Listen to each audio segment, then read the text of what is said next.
Hello, everybody, and thank you for joining us today. It's the top of the hour, so we'd like to get started. It's the Pacific Tango Group. We have a monthly webinar, and today we have a special guest to discuss tech fluency. But before I go into my introduction of our special speaker, first I will give a little introduction to the Pacific Tango Group. So the Pacific Tango Group helps Asian companies succeed in North America and North American companies succeed in Asia. We engage with clients prior to entering their target market to help them plan and prepare for a successful launch. We also work with clients after arriving in their target market to help them establish their physical, legal, and business presence. Finally, we work with established subsidiaries of Asian and US companies to help them stay abreast of the local market and business changes. Pacific Tango Group is a consortium of highly skilled international business professionals, each representing a functional service area such as sales, digital marketing, technology implementation, strategy, operations, human resources, and distribution, to name a few.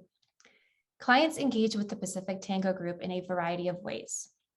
Short-term tasks or projects. These may be limited scope projects that the client doesn't have the internal resources to complete themselves, or which have a limited time basis. Some examples are translation, documentation, and business process review. Midterm initiatives, advertising campaigns, corporate or product branding, creation of accounting systems, and sales and business development are some of the activities that fall into this category. Also, long-term sustained outsourcing, accounting, HR, sales, and business development. For more information about the Pacific Tango Group and for any contact information, please feel free to go to pacifictangogroup.com. So now, please allow me to introduce our guest speaker, Yvonne Burton, founder and principal consultant of Burton Consulting International, delivers technology consulting, business communications, and cross-cultural training services to Japanese firms worldwide, as well as companies doing business with Japan. For the past 20 years, Yvonne has supported companies in the areas of online marketing and advertising, business solutions analysis, and English communications. In her extensive work as a business analyst in technology, Yvonne honed her ability to view challenges from a systems perspective.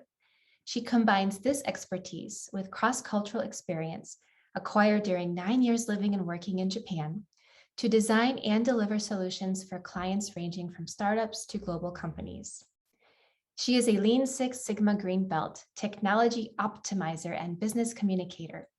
Through her workshops, training, and coaching programs, she assists Japanese business leaders and professionals seeking to overcome the language, technology, and cultural communication barriers limiting their productivity and success in global business. She is a business editor for Japan Culture NYC, a cultural website for all things Japanese in the New York area, and a member of Silicon Valley Alliances, a collaborative of professionals focusing on leadership development and team effectiveness for global teams. Yvonne holds a BA in International Business and Economics from State University of New York College at Brockport, and an Asian Studies certificate from the Asian Studies program at Kansai Gaikokugo Daigaku University in Osaka, Japan. And now, without further ado, I'd like to turn the mic over to Yvonne. There will be time at the end to answer questions, so please feel free to write them in the chat, and I'll be sure to mention them once Yvonne is finished. Great. Kasha, thank you for that introduction. First of all, can everybody hear a really loud alarm in the background? How disruptive is it? Is it very disruptive? I need to hear. Yes, it's very disruptive. Okay, so this is incredible. My built-in fire alarm has gone off, but it's probably a false alarm and it will stop in about 5 or 10 minutes. So I am really, really sorry. I certainly didn't plan for this, but if it's not too disruptive, I will like to continue, or for the organizers of this, what would you rather have us do? Hold off for about 10 minutes until it stops and then I can deliver my presentation, or for me to speak over it? I think you could speak over it. Oh, it sounds like it stopped for now. No, I put myself on mute. That's why. Okay. If you're comfortable speaking over it, that's fine. We can go on. Or Okay. either way, it's your choice. I would really rather keep on if it's not too disruptive for you. If you can hear me clearly, that's really all that matters, and you'll be able to see my screen. Okay, everybody all right? Sounds good. Okay, great. Thank you so much. So before I get started, just a couple of things other than the alarm. Um, this is a webinar, and usually, someone is just speaking, but I do have some interactive components to the webinar. And even if your video is not being shown, you can still participate when we get to the whiteboards or the polls. As Kasha mentioned, we'll do Q&A at the end. So please put any question you have in the chat so you don't forget. And if we have a lot of questions that I can't get to at the end, make sure you include your contact information. And if it's a specific question, I'll definitely try to do a follow-up with an answer. All right? Okay, so I'm going to share my screen so we can get started. Wow, amazing. Okay, so can everyone see my screen? Tech Fluency, Yeah, we can see critical you, Yvonne. element for global business success. Wonderful. So I work in this area a lot with technology consulting, and my services are usually geared towards a Japanese audience. However, it applies to everyone, this tech fluency. And I've generalized a lot of the information, and there's a lot of information. So don't worry if you're not capturing everything, because this is usually a 4 to 8 hour workshop, and has different parts that I do for clients. Okay, so tech fluency. So there's a skills gap that's happening in the world, in business, within ourselves individually, even. But the thing is that organizations are spending a lot of money in this digital workplace. But all the money is being spent in terms of huge enterprise system, CRMs, and things that make companies supposedly run better. However, much less is being spent on preparing workforces for this new digital world, this increasingly, um, you know, increasing digital world. So I have some quick stats for you. So again, these are North American stats. 80% of IT departments acknowledge that they have skills gap in a recent survey done, I think, by Deloitte. 40+% of decision makers say that there's no formal tech training for their employees. And I'm not just speaking about tech employees specifically, but all throughout their enterprise. Any worker who touches upon technology, and as you know, we all touch upon technology nowadays. And of course, 70% of employees really expect their organizations to help them develop these skills needed to thrive in this new digital environment. So that being said, there are a lot of pain points that we're all suffering from. With this increase in reliance on technology, the rapid pace of technological changes, I read somewhere that, technology knowledge base, it's kind of doubling every 12 to 13 months. There's a lack of integration of whatever tools a company is using with their processes. And of course, with the remote virtual world that we've all been thrust into since the pandemic, that's an increased pain point for a lot of companies. And believe it or not, when we get to the hybrid state, that's going to be far worse than just straight virtual or remote ever was. Because now you have to really take into consideration people physically in a room and others not, and how to connect, communicate, and collaborate with them. So in this webinar, I'm going to, of course, talk about what is tech fluency, why it's important, and some steps you can take to improve your tech fluency. Now, I just want to say that usually my services and the clients that I work with, I'm focused in around four of the major tools that a lot of corporations use: MS Teams, Zoom, WebEx, Slack, and of course, any other solution that a customer uses, I can, customize training for that. So a lot of what I'm talking about today is in and around these kind of tools and platforms for around these platforms. And then, of course, as Oscar mentioned, we'll have Q&A at the end, right? So technology, it's a wonderful thing. Um, it solves problems. And creates problems. It creates and analyzes information. It can help locate, access, communicate that information. It can automate functions. It can improve efficiencies. But it doesn't do that by itself. It's the people using the technology that make all the difference. And if those people are not skilled in whatever technology, from the simplest to the most complex, whatever technology you have is really not of any great benefit to anyone. So that's where tech fluency comes in. So what is it? It's the ability to learn software tools quickly and efficiently. It's, for me, I define it in an article that started this whole tech fluency service for my company. Back in April, I wrote an article on tech fluency, and I define it as proficiency and ease of use using these technology tools and applications. Right? So that's basically what tech fluency is. And I promise you this will stop very soon.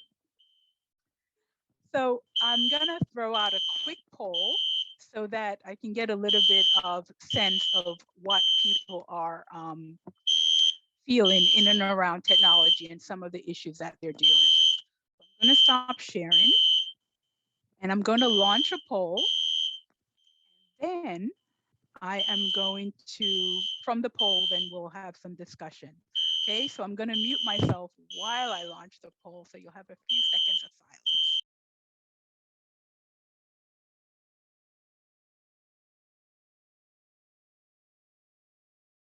Can everybody see the poll? Yes? Okay, it's multiple choice, so pick as many as applies.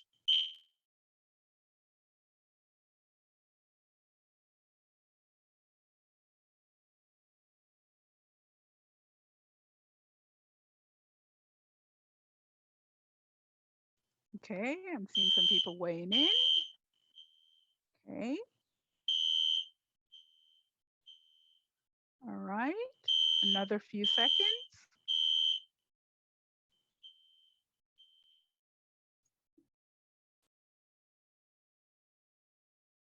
Okay, maybe about 10 more seconds.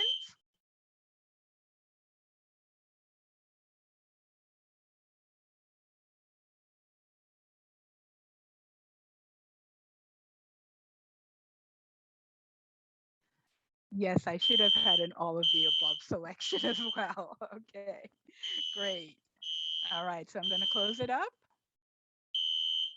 Maybe just a few more seconds if a few more people want to join in.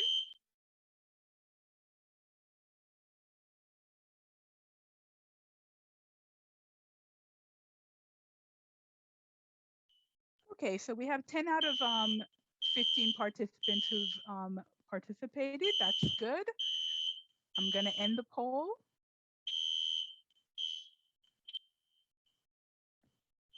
And share the results.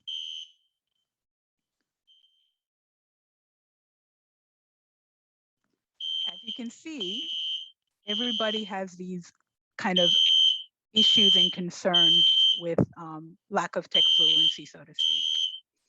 So one of the most being, are you as productive and as possible? The second strongest issue is difficulty keeping up with all the new applications and the tools that are out there. I just heard a stat that says there are 564 virtual tools out there. And I was flabbergasted. Again, for somebody who works in this, I was just flabbergasted. 564 tools. And I only deal in mainly 4 of them. Teams, Zoom, WebEx, and Slack. I'm going to stop sharing the results. Thank you so much. Just wanted to give your ears a little rest while I relaunch my presentation.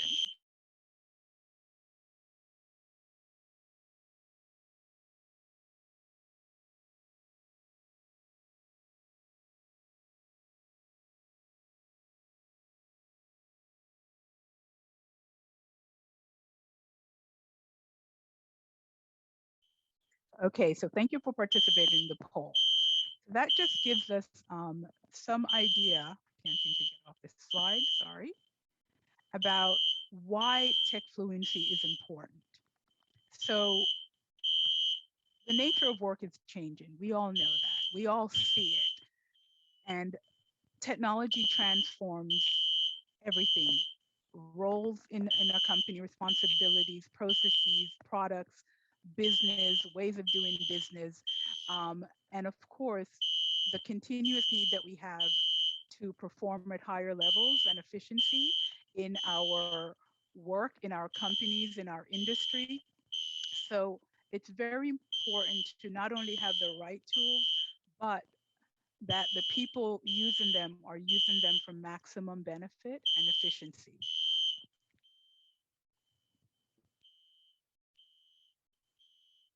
Excuse me 1 second.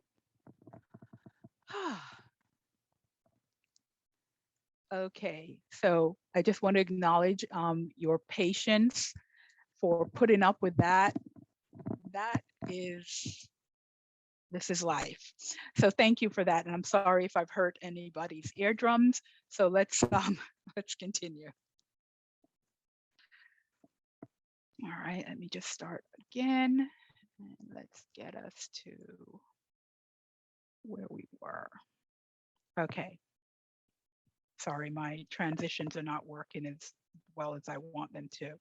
All right, so we just kind of went through why tech fluency is important.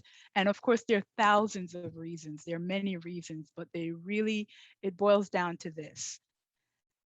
If you are not well-versed in some of the major tools that are being used today, you have to make sure you do that quickly because it's only going to get worse. All right, so start building that level of tech fluency. No matter what level you are, high or low, there's always room to continually improve because things are always changing. So I have another exercise for you, and this is gonna, if you don't know this feature already in Zoom, annotation, I want you to, I'm gonna launch a whiteboard in a minute, and then I want you to annotate on the board by just, thinking about it. What does a lack of tech fluency cost an organization? Low levels of tech fluency, what kind of impact does it have either on a business, on your business? And this applies to, us, who are self-employed, small businesses, medium businesses, large businesses. It's more critical. It's critical at every level for every type of business, but even more so for whether it's an individual person or a large organization. So I'm going to launch the whiteboard and give you some instructions on annotation if you are not familiar with that. So here's the board. And if you look at the top of your screen, oops, you will see, sorry, whiteboard, let me launch it again. You will see, can everybody see the blank whiteboard? Okay, so you will see a green bar that says you are viewing Yvonne's screen. And to the right of that should be a view options. If you click the little arrow view options, you will have your annotate option on the menu. Select that and your annotate menu bar will display. All right, select the T, put your cursor on the board, and then you can type away. So what do you think is the cost? What does lack of tech fluency cost a business?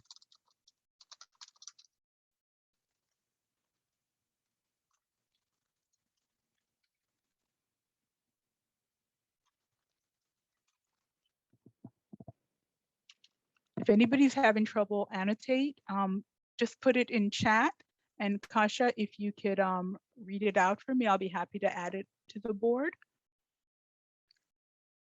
So when you type something in, you have to click or move your cursor to have it display for everybody.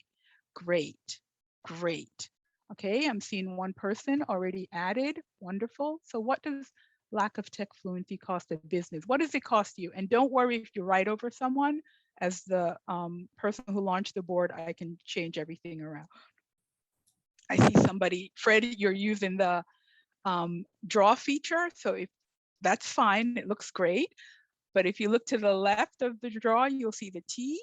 All right. But no, don't erase it. I liked it. It added a little bit of color and vibrancy to the board. Okay. So now that my ears have stopped ringing, please tell me if I'm shouting too much to compensate. All right. So I know people feeling old. Okay, I like that. All right, so what does lack of tech fluency cost a business? What does it cost you? Think of your work, whether you're a solopreneur, as the term goes, or you are part of a team in a large organization, or if you're a small business owner. All right, what is it costing you? Hey, Yvonne, I'm Yeah. sorry to interrupt. I do have two comments in the chat. One gentleman said he's unable to access those features, and I'm assuming it means perhaps the view options. Maybe you can show us that Yes, real quick. yes. And again, if you are at the top of your screen, green bar that says you are viewing Yvonne's screen, to the right of that view options, if you click the little caret, the drop-down menu, one of the menu items should be annotate.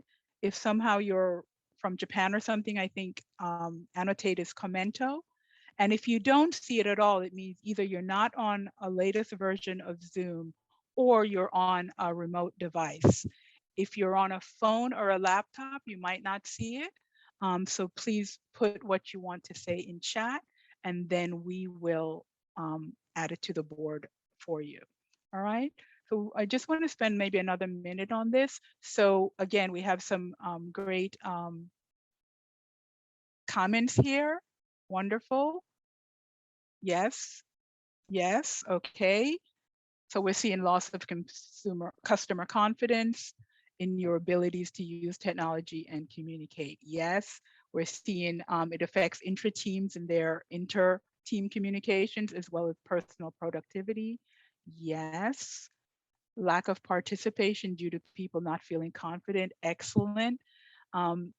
Employee engagement, internal communications into miscommunication, low productivity. Wonderful. Great. Okay. Is there anything else?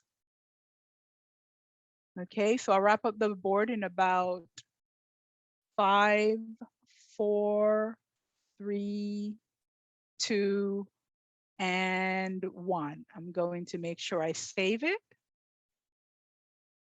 Okay. All right. So, any last minute thing that anybody wants to add? We do have a couple of comments, and maybe they just weren't able to be added, but I'll read them out loud so that you have them as a record. Okay. Scott mentioned missed data-driven insights. Good. And also drag on progress with projects and objectives. Some can be critical. Yes, definitely. Okay. Any more?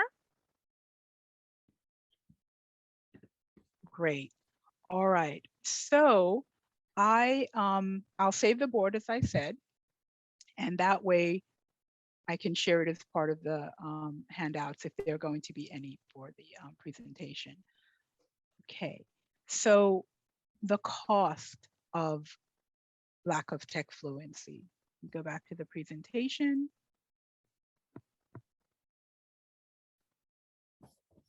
All right, so all that you wrote, annotated on the whiteboard fall under these categories, and of course, so much more. So whatever those items were that you wrote: lost time, ineffective use of resources, lost opportunities, decreased productivity, negative perception and reputation, frustration. And I really liked how someone wrote that, because you have workers who, in many cases, want to be able to use the technology that their company has just rolled out, but because the company hasn't supported them in learning how to use it effectively, there is a lot of frustration within them and also their teammates who might have a higher level of tech fluency, say. So frustration really is also a very strong negative impact. So all of this cost to your business or yourself is a major negative impact to what you're trying to accomplish, what you're trying to do, the image you're trying to project for your business, the work you're trying to get done, how you're trying to satisfy your clients. It's all causing decreased or lowered productivity, performance, and efficiencies. So a lot of people might say, you know, well, that's not my business, that's the company's business. I'm doing what I need to do for my job. But lack of tech fluency actually impacts everyone at every level of the company. It's all tied in. So it's you individually as the person on the team, it's your teammates, it's the executives, you know, from new hires to C-suite. Everybody's impacted by it when lack of tech fluency is rampant in a company.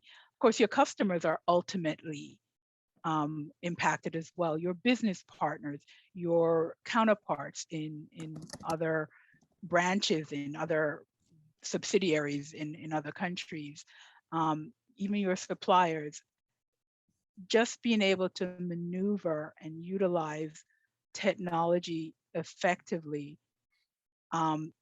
really impacts every single aspect in an organization, in your work. So again, this was another stat that really surprised me, that lack of tech fluency is costing companies about 416 hours and over $22,000 per employee yearly. Now, imagine that. For me, I have my own business, it's just me. So if I was losing 416 hours and much more, I'm sure, than 22,000, based on my rates of productivity, that is a really serious impact to me. That's just me, one person. So imagine a small business who really needs to maximize performance and efficiency and productivity. If they're losing so many hours per employee, and now imagine a large corporation, and if this is one employee, imagine how much they're losing with thousands of employees. So it's a really amazing statistics, and I had no idea it was this bad. So if it is that bad, what can we do about it? What should we do? And how do we even go about addressing our own tech fluency issues, or for a corporation at a higher level, how do they go about addressing this problem? Now, a little bit about my background. I am a business analyst by profession in the past. So I work a lot with the software development lifecycle. And for everything that we do in the software development lifecycle, it's about a methodology, a process. So we go through the define, the design, the construct, the implement, and the maintain phases. And I apply that methodology to everything I do. And for improving levels of tech fluency, I've kind of adjusted it a little bit to 5 steps that I think that, again, individuals can take, departments can take, teams can take, corporations at any level can take to improve the tech fluency level in their organization. So it's basically assess, it's devising a strategy, a plan to get you there, to work on the mindset of the people involved and in the overall company of how you think about technology and its importance. And also then whenever you implement whatever solution you have, and then there's the continuous learning part of it, which I think is also very important, which I'll explain when I get to it. So the first step, assess. So as with anything, you have to understand where you are, okay? So what is the current state of your business, of your process, of the work you do, of the people doing the work? What are their levels of tech fluency? What are the problems you have? What is your workflow, and what are the current tools doing? How are they impacting your workflow? And if they're not impacting your workflow positively, what's missing? Is it the tool itself that's wrong? Or is it that people aren't trained in using the tool correctly? And there's no integration between the tool and the business process and so forth. So what is the current level of tech fluency for your workers? You have to get an understanding of that. As I mentioned a couple of minutes ago, so if one person is well versed in something but nobody else is, then it really makes no difference. It really brings down your levels of tech fluency in a company. And that will create more issues. So once you kind of understand where you are currently, then you have to decide or think about where you want to be. What are your goals and objectives? Like you implement a tool like Microsoft Teams in your business. What are you trying to do with it? What is it supposed to do? All right. So what are your goals and objectives?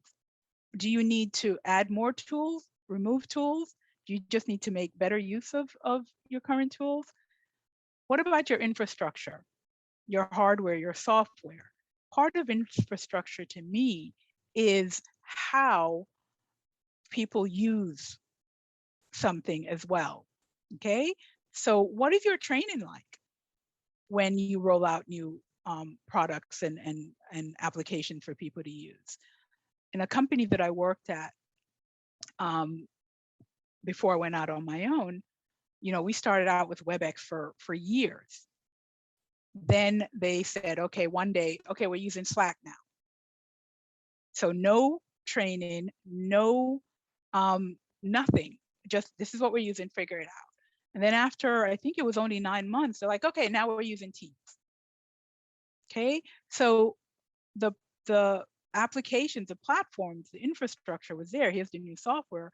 But again, part of infrastructure is the training, is how it ties into what you're doing. So again, what does your infrastructure look like? And how are you going to improve these tech fluency levels across the board for everyone? So once you do your assessment, and can I do a quick time check, Kasha? So I can know if I need to slow down or speed up? Yep, you're at the 5:34 time stamp, Eastern so Standard Time. So I have about 10 minutes. Yeah. Okay, Would you like great. me to give you another heads up? Nope, oh, yeah, actually about 2 minutes, okay? At about 2 minutes, thank you. So assess. And the next step 2 is now you have to put a plan together, all right?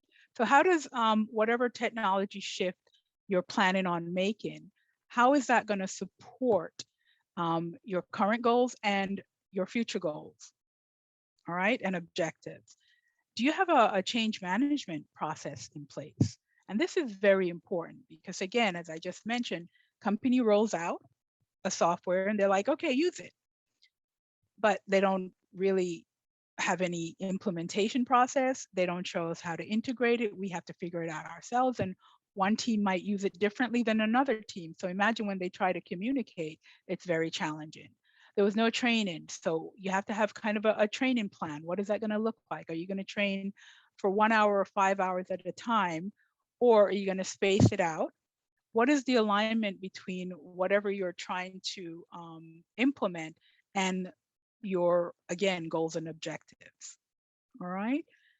And another key thing that people tend to miss is measures of success.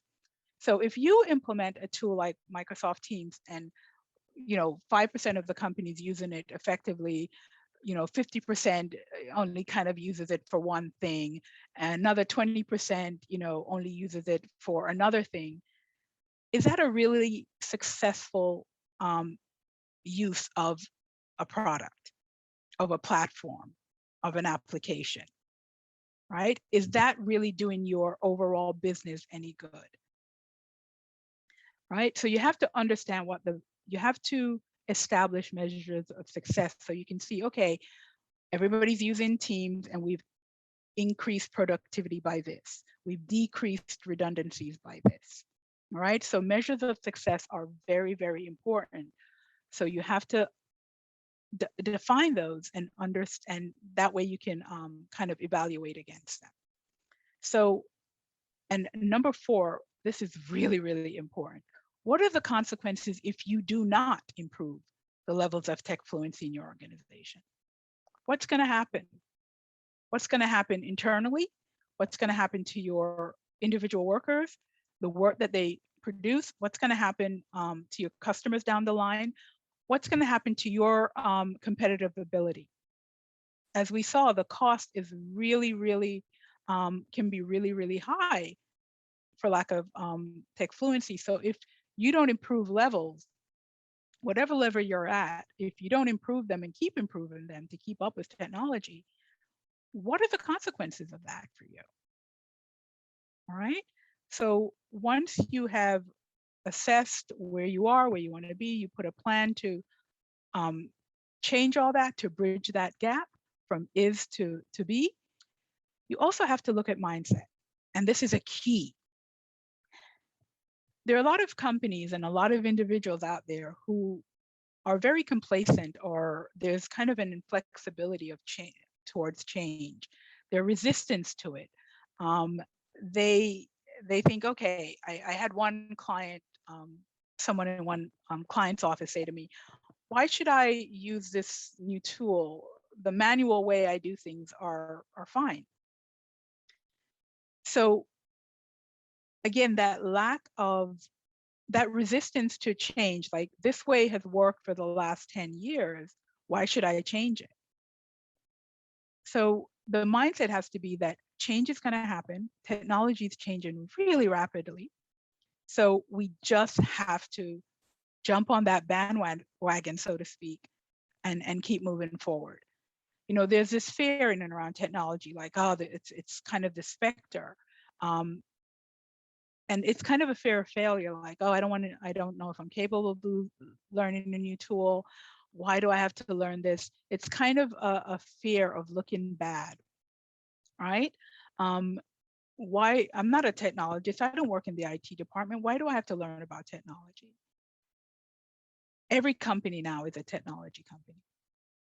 So tech fluency impacts, again, as I said in a previous slide, everybody. Not just the CEO, but the new hire, not just the salespeople, but the people working on the factory floor. Okay. A lot of people and a lot of companies are also stuck in the past, and that makes them very risk averse. And they kind of want to hold back process and stick to kind of a safe way of doing things. But that safe way is crippling them, crippling their business, crippling their progress, crippling their competitiveness, crippling their, what's the word? Just crippling them. It's keeping them, they're standing still, and competitors are passing them by, and they don't even realize it.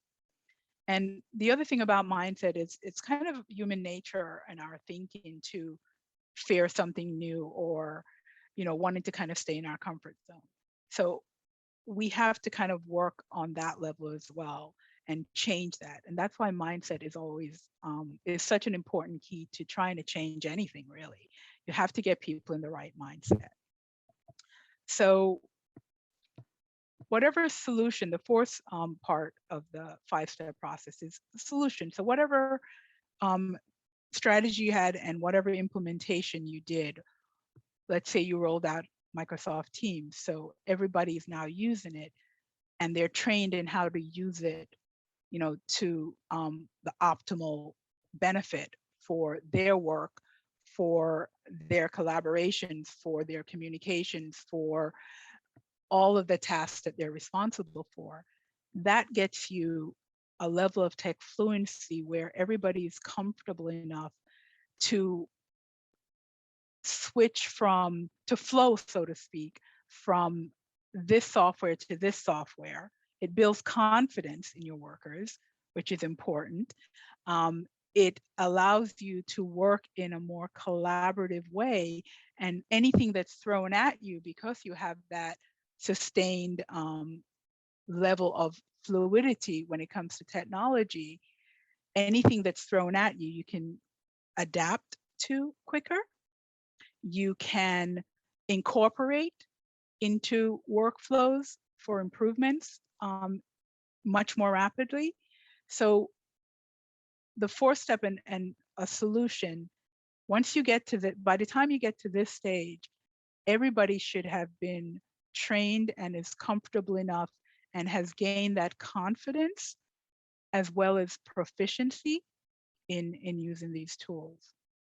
So just a quick case study of a client that I had, and they had implemented Teams about 4 years prior, but really no one was using it. Maybe a couple of people would use it for this, but there was no overall consistency in usage. So they still were experiencing a lot of the trouble that, you know, people have when you have like large groups and teams. You know, all the workflows were very disjointed, they were siloed. Communications within and across teams were just, you know, shot. They couldn't really manage projects effectively because documents were here, communications were there. There was no centralized resource for anything. They had trouble keeping versions of documents straight. So once they not only implemented Team, but were trained in how to use it, you know, one team in particular, they were able to achieve all of these more streamlined processes, better communication. They were managing their projects better. They were connecting, they were collaborating, they were coordinating, and they were creating together. And they also automated a lot of things which made their lives much, much easier. All right. Okay, so I have another whiteboard activity, but let's just do it in chat because I think that's easier. So I want you to think in if you're again a self-employed or whether you work in a company or you manage a team, I want you to think of one app or tool or more than one that has really helped you improve your business. What has really impacted the way you work? All right, and let's put it in chat. And Kasha, do you mind reading some of those out as people are entering them? Sure, we've got Zoom, Slack, Skype messaging, G-Docs, GoodNotes, Calendar app, Zoom definitely, Miro. Great. And by the way, we can go for at least another 6 minutes until the Q&A. So okay, great. Oh, we're not. Yeah, we're not finished yet. Okay, so any others? Okay, so I'm seeing, of course, Zoom, Slack, Google Docs, calendar apps. Zoom or equivalent, yeah. Yep. G-Docs for shared document development, yes. All right. GoodNotes, Calendly, yes, Jor. GoodNotes. I've I know Notes is GoodNotes something in and above, like Microsoft Notes? Actually, GoodNotes is a handwriting recognition app that you can put on your iPad and take notes. Great. Zoom, Teams, explain everything. Yes, thank you, David. All right. Google Translate. Oh, yes. As someone who works with, Japan a lot, and my Japanese is okay, but it's not near fluent. I do depend on Google Translate and also DeepL. That's good. Salesforce, great. Natio, Teams, I've had some security issues. Yes, exactly. Zapier, YouTube, Google Drive, great. So here's a list, and I think we saved the chat. So this activity, I wanted us to kind of share things that work for us. And if a lot of us are, self-employed, or even if we work for companies, you're now getting kind of a recommendation from people of what works for them. I use Concept Board a lot, which is really robust whiteboard. The Zoom whiteboard is great, but it's limited. Microsoft Teams, you can incorporate different apps into Teams, and one of them is Concept Board, and they have so many templates. Like if you're trying to do shareholder or stakeholder work, they have templates for that. So it's really wonderful. All right, so we're going to save the chat and make sure that people have access to all of these different things. Zapier, yes, okay. YouTube, of course. All right, so, and these are just some of the more common tools. So imagine if there are 564 virtual tools alone out there, and there are millions of apps. Tech fluency doesn't mean you have to know all of them, but you being more tech fluent enables you to understand what would benefit you in the work you do, and you can kind of go out there and incorporate it into your work. All right, great. So we're definitely going to save that list. Let me go back to the presentation. Keep jumping me back. Okay, so where was I? All right, so we did that in chat, and that's great. There, again, as a single business person, I have organized in things like somebody mentioned Calendly. And when I implemented Calendly, it saved me about 1.5 hours per week, believe it or not. So now 1.5 hours per week multiplied by 4 weeks in a month, multiplied by 12 months in a year. So for a single business person, that really helps me, because now I can spend that time working on getting new clients and doing the work for existing clients.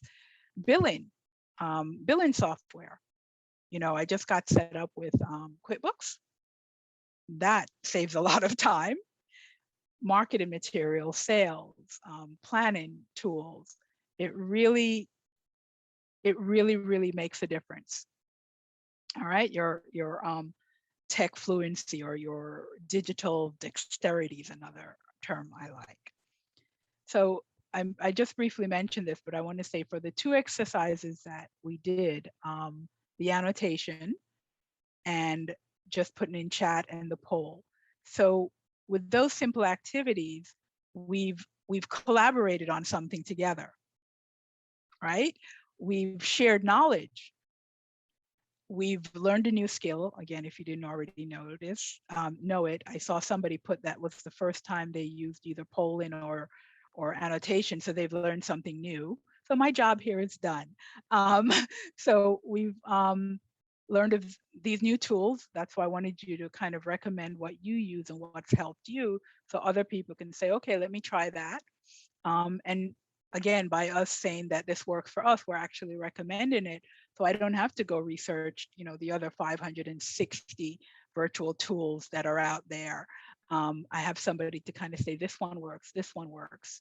And for me, I just gathered some data, because now I can add things that people mentioned that weren't already on my resource list on my resource list. So in terms of tech fluency, a simple thing like that exercise and knowing how to use these tools, this tool, Zoom, annotate, chat, polling, has helped me accomplish 6 different things in a way, or at least, if not all 6, a combination thereof for everybody. Okay. So the 5th step of the process is a culture of continuous learning. And I know I say all the steps are important. Mindset was important. This one is really important because tech fluency, as with language fluency, for anybody who's ever studied a foreign language, even if you're fluent, learning continues, right? It's never one and done. So companies or individuals need to make tech fluency a part of their strategy. They have to kind of integrate it into their plans and their daily lives and make it a continuous component in their business, and connect it to business results. That's again the measure of success. You implement a software, but you don't know how it's impacting your business, your productivity, your outputs. You have to make whatever training dynamic and continuous. Again, even this webinar, I could have just talked, but it's good to get you to do a little bit and interact, because the only way to get better at technology is to continually use technology. And I think we have to tie it, especially companies should tie it to professional growth. Like, is your workforce, growing, or are they just stagnant? For the person who says, I'm used to, what's wrong with the manual way I do it? That's not good, because again, technology is ever evolving and it's only ever going to keep doing that. So if you're stuck in still doing manual and resisting that change, you're in trouble, right? And you're not being as valuable to yourself or your employer as you can be. And making it a part of, having a culture of continuous learning, you get to develop and retain talent. All right. So your resource, your workforce sees that they're learning and growing. And if you remember the stats from at the beginning, 70% of employees think it's up to the company to train them and develop them to match the ever, changing digital landscape. So it's a way of keeping the talent that you have. People who are continually learning and growing and being more tech fluent develop so many skills other than just using whatever tool or application it is. It also helps them think better, be more creative, solve problems better. So it opens up a whole new world.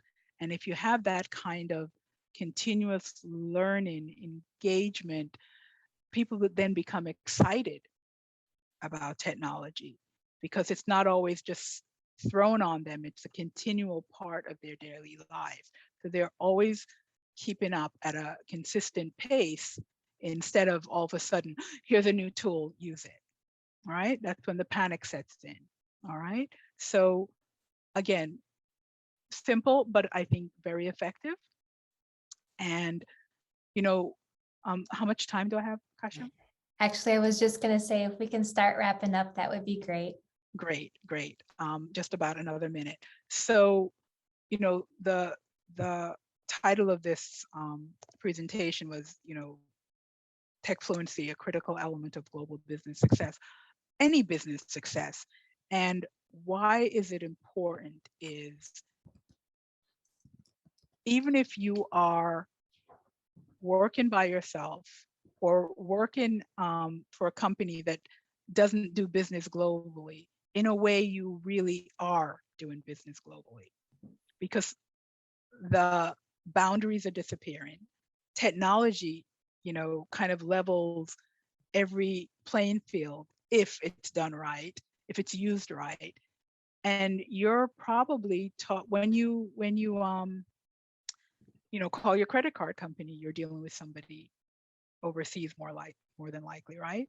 Your suppliers are not always going to be around the corner or within the United States. They're all over. So tech fluency is not just about improving, internally in a company or in your own little environment or industry. It's really a global thing. It helps you deal better, function better globally, because again, with the way that the world is changing and how fast and how interdependent we are. I mean, look at what the pandemic has wrought.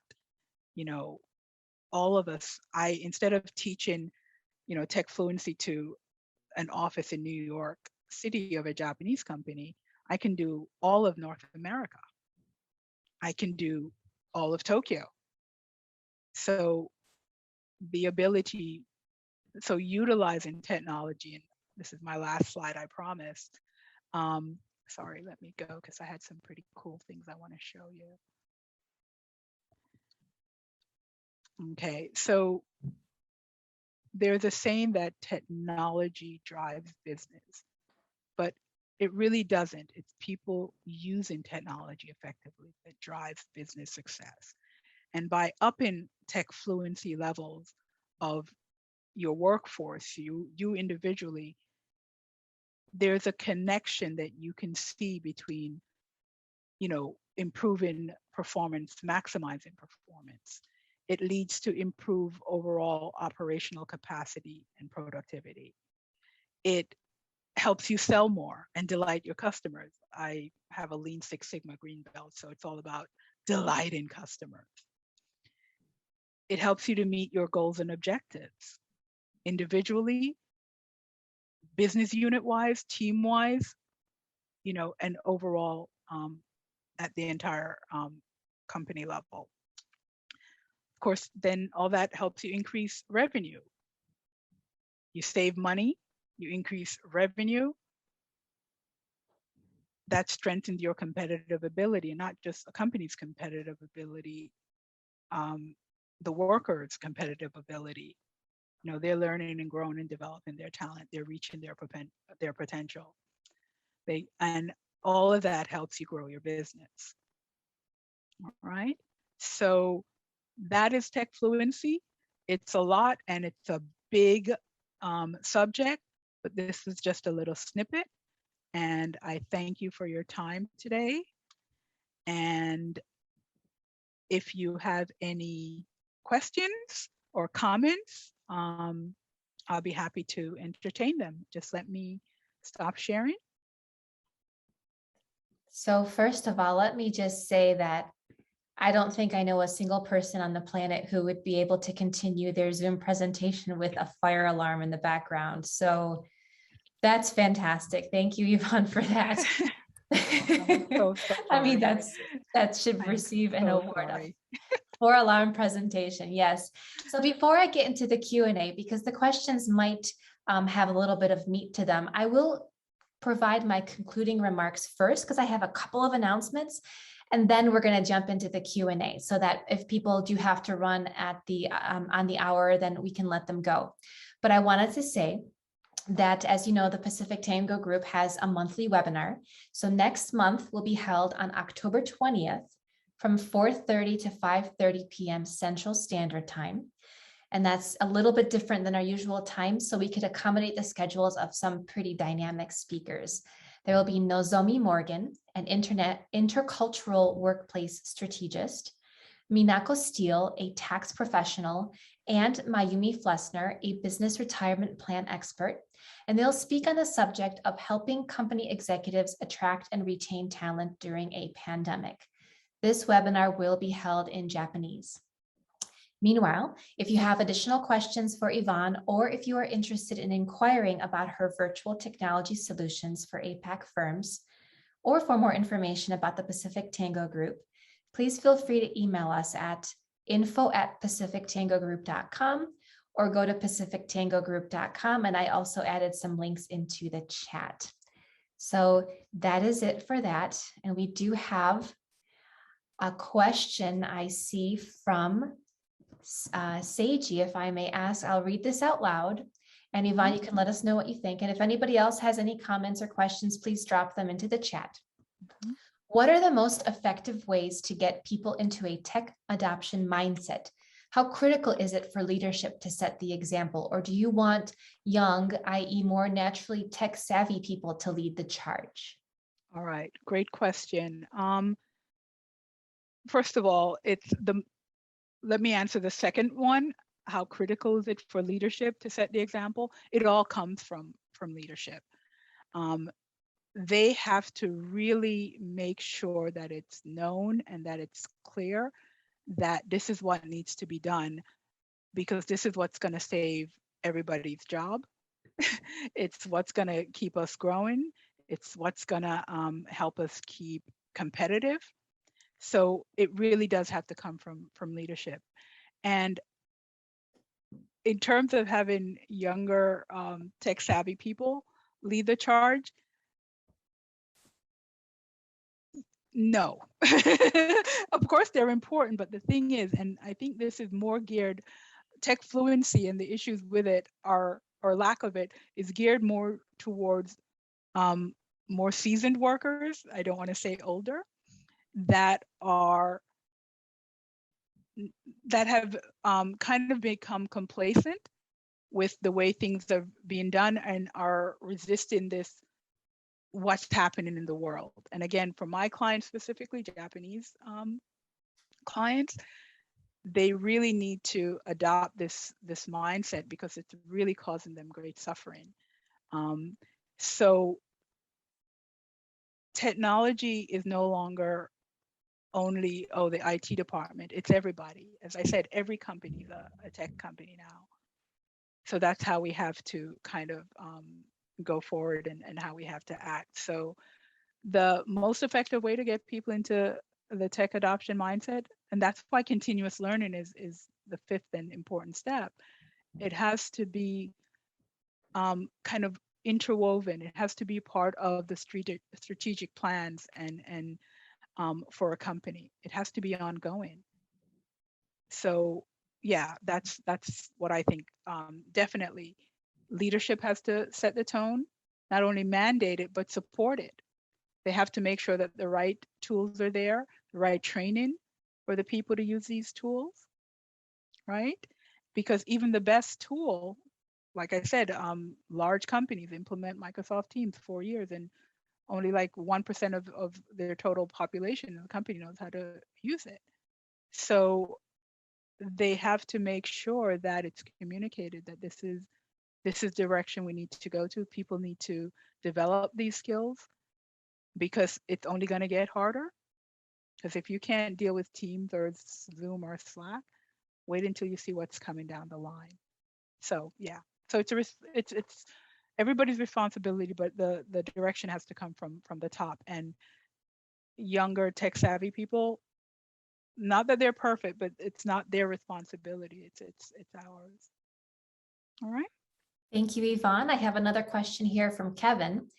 I inadvertently noticed that it's also possible for participants to annotate a presentation. Can you give an example of a best practice for using that feature?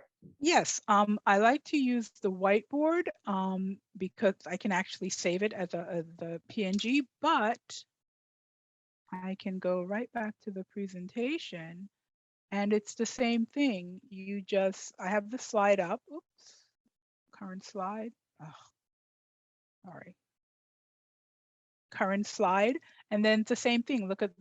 Drop the annotation menu and you can annotate right on my presentation.